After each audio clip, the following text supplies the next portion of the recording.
আপনার ঘরে পুত্র সন্তান জন্মেছে, কিন্তু তৃণমূলের ঘরে কেউ যদি জন্মায় তারে বলে বাধাইও বাধাইও, আপনার ঘরে আরেকটা দুর্নীতি জন্মেছে। সিউড়ি বিধানসভায় গোয়ালিয়ার গ্রামের মাঠে এলেন মিঠুন চক্রবর্তী। তিনি বলেন, আইপ্যাকের অফিসে ইডি ছাপা মেরেছে। ইডি বিজেপির নয়, ইডি ছাপা মেরেছে মানে কিছু না কিছু করেছে। রাজ্যের প্রধান ফাইল নিয়ে এলো, বলল কিছু পরিকল্পনা আছে। এবার কি পরিকল্পনা জানতে চাই, বলছে খেলা হবে, এবার আমরাও খেলবো, দেখবেন ঠিক গোল দিয়ে দেবো। ওই ফাইলে এমন কি আছে তাড়াতাড়ি নিয়ে চলে গেলেন।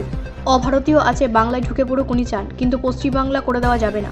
সময় এসেছে এক ছাতার নিচে দাঁড়িয়ে এই সরকারকে তাড়াতে হবে। বর্ডারে জায়গা দিচ্ছেন না। বিজেপি কার্যকর্তাদের কাছে অনুরোধ, আপনারা মতবিরোধ মিটিয়ে নিন। আয়ুষ্মান ভারত উনি করতে দিচ্ছেন না।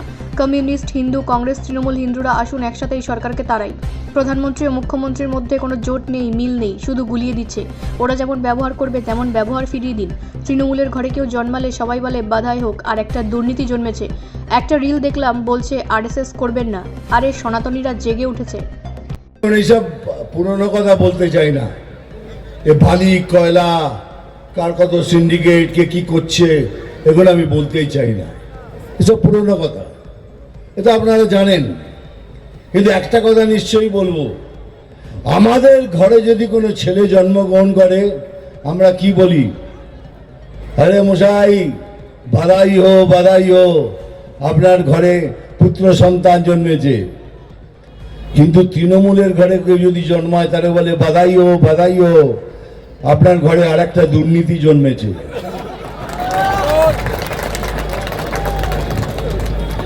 কিরম আগে বলুন তো? যে সংস্থার কথা বলছি, আমরা বিজেপি, আমি গর্ব করে বলি আমি সনাতনী।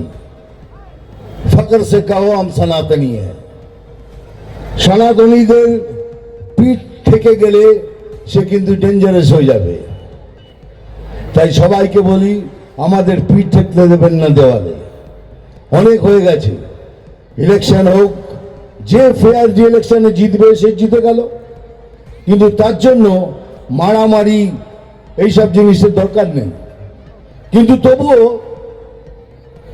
কিছুদিন আগে একটা দেখলাম রিল, তাতে একটা ছেলেকে মেরে বলছে, বল তুই আরএসএস করবি না, বল তুই বিজেপি করবি না।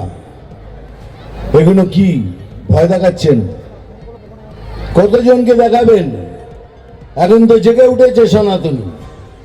এই আজকের যে ক্রাউড দেখছি, এই তো জেগে উঠেছে সনাতনী। আপনার আমাদের ভাই বোন সব কিছু আমাদের।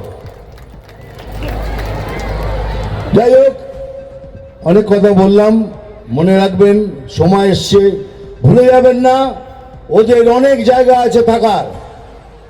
আমাদের কোনো জায়গা আছে, হিন্দুদের জন্য কোনো দেশ আছে যেখানে গিয়ে আমরা থাকতে পারবো? আমাদের জন্য নেই। কি করবেন? ভিটে বাড়ি বিক্রি করে দিয়ে চলে যাবেন? কোথায় যাবেন? তাই নিজের ভিটে বাড়ি এইখানে বসেই রক্ষা করুন। এইখানে আমরা আমাদের জায়গা এক পঞ্চ ছাড়বো না। সবাই মিলে লড়ে এই ইলেকশন আমরা জিতবো। চলেন, এবার ডায়লগ বলার সময় হয়ে গেছে। হ্যাঁ, ডায়লগ তো বলতেই হবে। ওই সালা মারবো এখানে। তো তোরাই তো বলে দিচ্ছিস, আমি আর কি বলবো? মারবো এখানে, আর খিচুড়ি খাবি এখানে সেখানে। দেখ, এখন এটা পলিটিক্যাল মিটিং, এসব কথা বলা যায় না পুরোটা। অভিমন্যু নাগ, আমি জল ঢোড়াও নই, বেলে বড়াও নই, আমি জাত গোখরো। আমি জল ঢোড়াও নই, বেলে বড়াও নই, আমি জাত গোখরো। আজকাল শুধু দুধ কলা খাই। পরেরটা বললাম না।